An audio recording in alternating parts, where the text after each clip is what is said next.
Hola a todos, bienvenidos al canal. Hoy les traigo la reseña de El elegido, del autor alemán y premio Nobel de literatura Thomas Mann. La novela fue publicada el año 1951 y pertenece a la etapa final del escritor.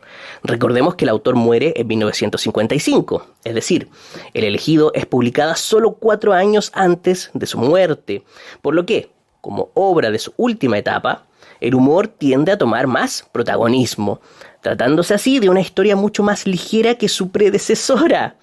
Dr. Faustus, novela densa y seria, muy extensa que Thomas Mann publica en 1947, en la cual vierte todo su genio. Por ello, en El elegido se toma un respiro y decide escribir una obra mucho más lúdica y diferente. Tanto así que el escenario típico de las historias del autor cambia. Mann generalmente ambienta sus ficciones en un mundo contemporáneo cercano al suyo, pero en El elegido se traslada a un lejano medioevo porque la narración está basada en un poema épico de la Alemania medieval. De hecho, lo dice al final del libro. Terminas la historia y aparece una pequeña aclaración de que esta narración se basa, en líneas generales, en la epopeya en verso Gregorius, del poeta del periodo del Alto Alemán Medio, les voy a dejar el nombre aquí abajo por si no se ve bien ahí, que a su vez la recogió del poema francés anónimo La vida de San Gregorio, compuesto hacia 1190. Ese es el origen, y en estas historias, en estas leyendas, se basa Thomas Mann para su historia. Esta leyenda alemana, que a la vez deriva de otra francesa, como bien dice ahí la aclaración que deja el autor, tiene un tono bastante paródico sobre cómo un pecador puede llegar a convertirse en santo. Por eso se llama Gregorio o la vida de un buen pecador, el poema épico en el que se basa Thomas Mann. Y ese tono paródico Thomas Mann lo adopta y lo traslada desde el mundo de la poesía épica hacia el mundo de la novela. Y en líneas generales toma la temática también de este poema épico, y es una temática muy impactante. A mí me impactó mucho, ya que está muy relacionada con Edipo Rey. Yo he leído Edipo Rey, lo leí muy joven y lo leí varias veces y siempre me impactó y nunca dejó de impactarme. Y este libro me impactó de la misma manera, porque aquí adquieren mucha fuerza dentro de la historia las relaciones incestuosas, pero no están ahí porque sí, no. Funcionan como una representación del máximo pecado que un ser humano puede cometer. Esa es la idea. ¿Para qué? Para demostrar que si realmente estás arrepentido y eres un gran pecador, y a la vez te arrepientes y buscas la redención, aunque hayas cometido pecados horrorosos, puedes alcanzar el perdón de todas formas. Y más aún, Thomas Mann intenta aclarar que cualquier pecado, por muy severo que sea, puede llegar a ser perdonado. Como también que nadie en este mundo está libre de pecado. De hecho, hay una frase muy certera que está cerca del final, que no es un spoiler para nada, pero aclara un poco la visión general de la idea. Aquí está. Dice: no os ha dicho nunca nadie que haya estudiado a Dios que Él acepta el verdadero arrepentimiento como penitencia por todos los pecados, y que el hombre cuyos ojos se humedecen por un arrepentimiento de corazón, aunque sea solo una hora, por más enferma que esté su alma, se salva. Esta es la tesis principal que baraja Thomas Mann durante toda la novela, y lo hace de una manera grandiosa. Y Thomas Mann, para llevar a cabo esta idea, se encarga, o para demostrar esta idea, se encarga de contarnos toda la vida de Gregorio, de nuestro protagonista, el santo pecador. Y nos la cuenta no solo desde el momento en que nace, no, sino incluso antes de nacer. Nos habla de sus orígenes pecaminosos, antes de nacer. Ya tiene orígenes pecaminosos. Interesante. Es decir, es un personaje que ya nace marcado bajo el signo del pecado. Y a partir de ese estigma, que debe llevar toda su vida, el autor narra todas las peripecias que debe afrontar mientras crece, hasta que alcanza la edad adulta y cumple su destino de llegar a ser un santo pecador. Me parece muy interesante. En el fondo, es una idea que toca temas pero muy delicados, que Thomas Mann, con mucha habilidad, los enmascara bajo una supuesta superficialidad, bajo una supuesta ligereza narrativa. Asombra cómo maneja las situaciones, mezclando las ideas religiosas con la magia, con lo místico, pero bajo todo eso se esconden temas muy brutales y muy fuertes. Es realmente una narración impecable y también bastante especial. La clave de todo este libro es sin duda su narrador, un monje benedictino llamado Clemente, que se hace llamar a sí mismo el espíritu de la narración. Esta elección del narrador es clave. Yo venía de leer El nombre de la rosa, un libro que también se desarrolla en la época medieval, y su autor, Umberto Eco, no sabía cómo enmascarar su voz narrativa para no parecer falsa y pasar así por un verdadero cronista medieval, por lo que utiliza diversas capas narrativas para lograrlo. En este texto, Thomas Mann busca el mismo efecto, esconderse tras un narrador de la época, que debe cultivar un tono y un estilo propio de su tiempo, y lo logra completamente porque se aparta de la narración rígida y seria, acercándose a otra más lúdica, más cercana a la parábola, pero con un claro estilo barroco que no te permite devorar páginas, te obliga a detenerte y a degustar cada frase de la historia, porque el narrador disfruta de lo que está contando, se deleita con ello, por lo que da muchos rodeos, robándose incluso el protagonismo de la historia. Lo hace constantemente a lo largo del relato. Relaciona los temas de la historia con él mismo, como si a nosotros, los lectores, nos debiera importar su persona. Es muy gracioso este narrador. ¿A quién le importa lo que a él le pase? Nosotros estamos concentrados en la historia y de pronto él nos saca y nos cuenta sus cosas. Miren, aquí dice algo. Tengo varios ejemplos subrayados. Él está hablando de cazar, de cómo un príncipe está cazando en el bosque con perros, con caballos.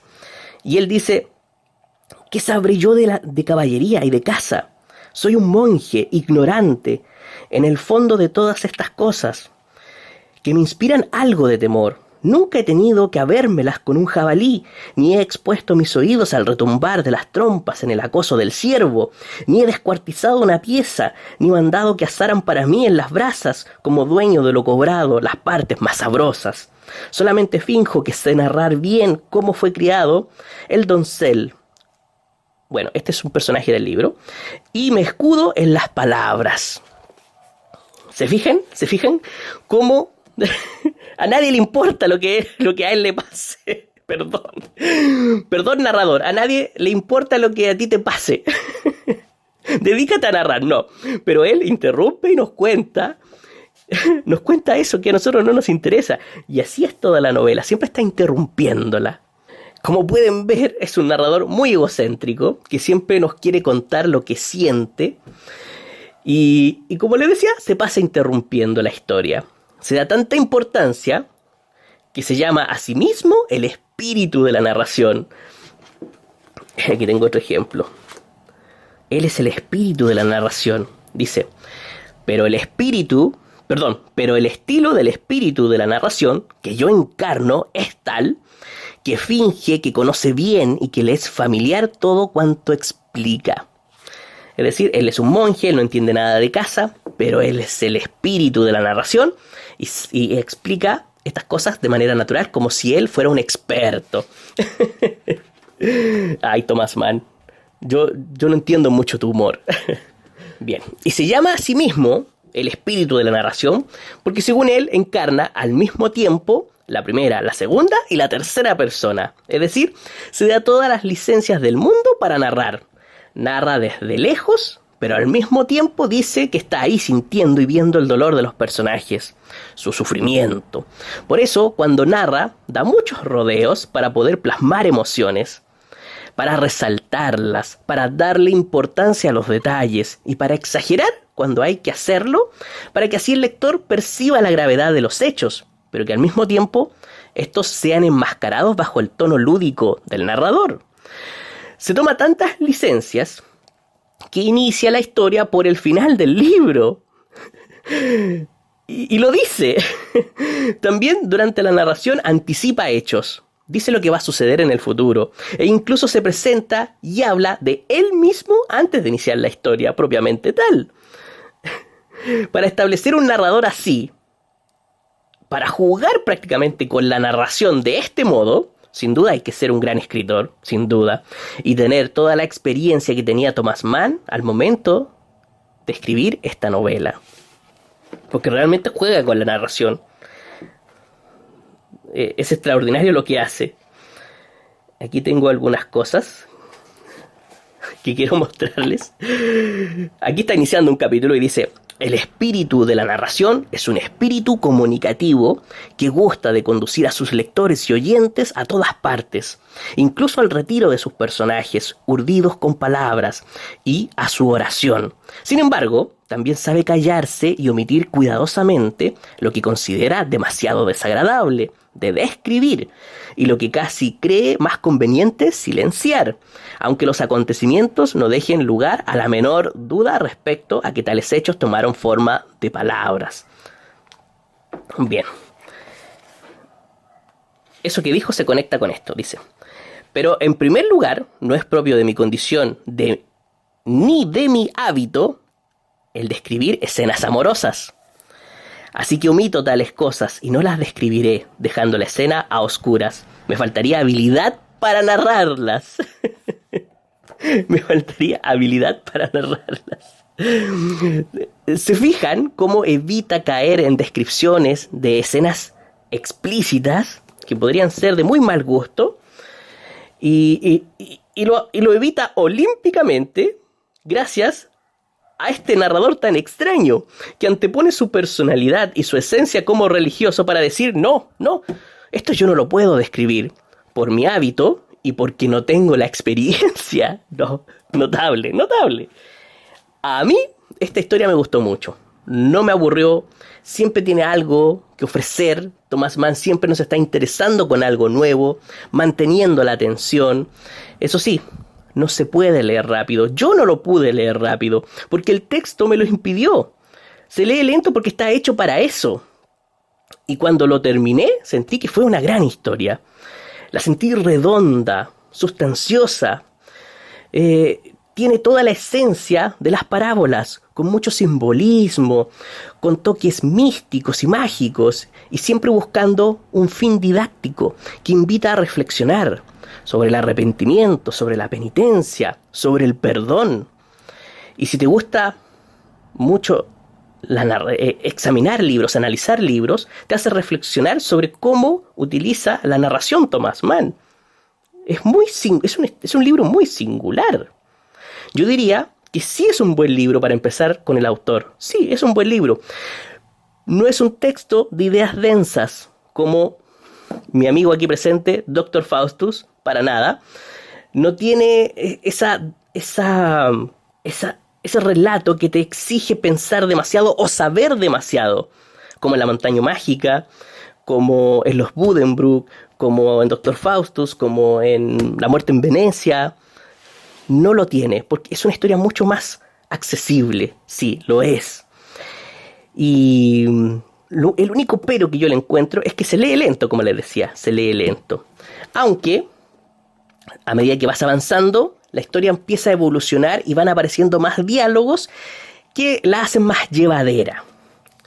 Mi edición también la hizo más llevadera porque el interlineado es mucho más espacioso y el tamaño de la fuente de esta edición me encantó, es muy grande, ayuda mucho a la lectura porque son párrafos y párrafos que nos está contando este monje benedictino y se agradece que haya más espacio, porque en una edición de bolsillo me imagino que debe ser debe ser mucho más difícil y agotador a la vista.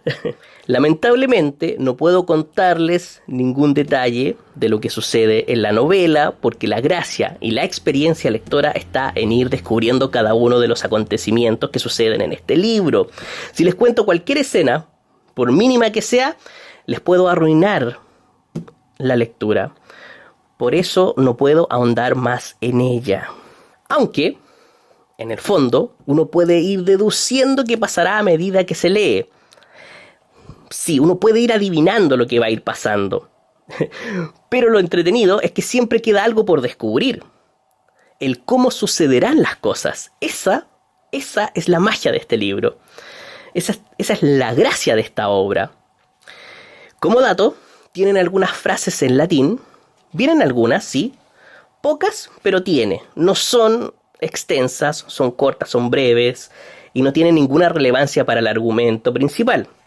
Lamentablemente no tienen su traducción a pie de página, están ahí solamente, pero no interfieren con la historia.